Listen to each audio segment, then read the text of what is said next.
This wonderful story from Luke's Gospel, the story of the disciples on the road to Emmaus, is referred to as the gospel paradigm for the celebration of Mass. And it's pretty clear why it received that what the action of us coming together celebrating Mass is similar to the action that we hear in this story, that they first come together conversing about all the things that have been going on. They do not recognize the presence of Jesus when he comes, but he opens the scriptures to them.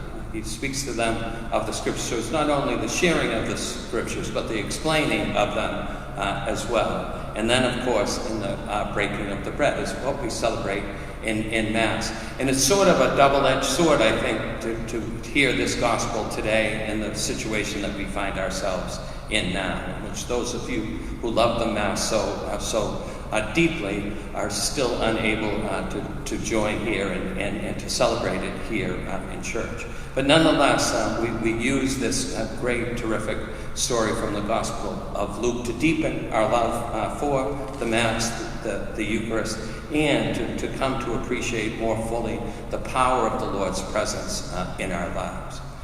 I have always believed, although Luke doesn't say it, but I have always believed that the two of them going on the road to Emmaus had given up, that they were in Jerusalem. They had placed their hope in Jesus the Nazarene. He is killed as a criminal, and so their hope is dashed. They're heading home, it seems. It occurs to me. Luke doesn't say that, but that's what it seems to me. It doesn't tell us who they are either, of course. Cleopas, he might be with his wife. They might be from Emmaus. They might be going to Emmaus to gather their belongings and head back to Jerusalem. But Luke doesn't tell us, and I think it just sets up that we would recognize that they have lost some hope. And even though that they have heard of the empty tomb, and that the women have been told that he is risen, they still are without hope. So they're heading away. They're going back to their former way of life. And that is inconsistent with all of the scriptures today. It asks us to address the scandal of the cross. For those first Christians especially, the cross was a difficult point of obstacle in their evangelization work, right? That they were going out to tell everybody that this Jesus of Nazarene is the chosen Son of God, the Messiah that had long been waiting. And everybody said, wasn't he the guy who was killed as a criminal? That's a tough sell, obviously. And often I've said that in our own day, that the incarnation is the scandal.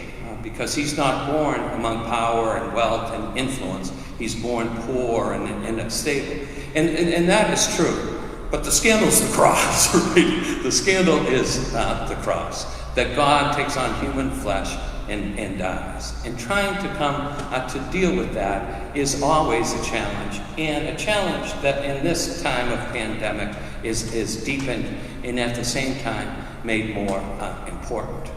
Don and I were talking, and I think a lot of us have been talking about how confident that we are that all of these smart people will come up with a vaccine, come up a way to deal and treat the coronavirus. That's certainly our urgent and deep prayer. In that conversation, Father Bryce says, easily and matter of factly, that God has given us this wisdom that people will be able to figure out how to treat this virus. I think that that's beautiful and that that's true.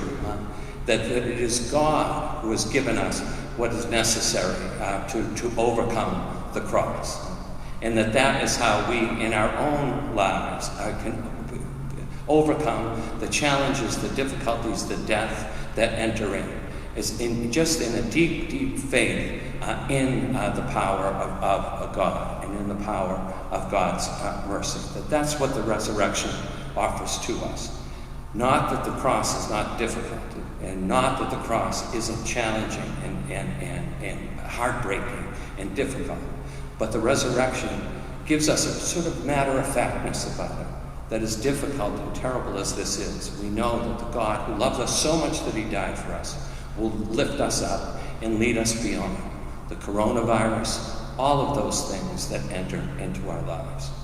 And so we pray often, pray again in the prayer of time of pandemic, that we will be able to gather again here in the church, and that we'll come to recognize more clearly the true presence of God among us, and that faith, that truth will lift us up out of all distress and out of all death.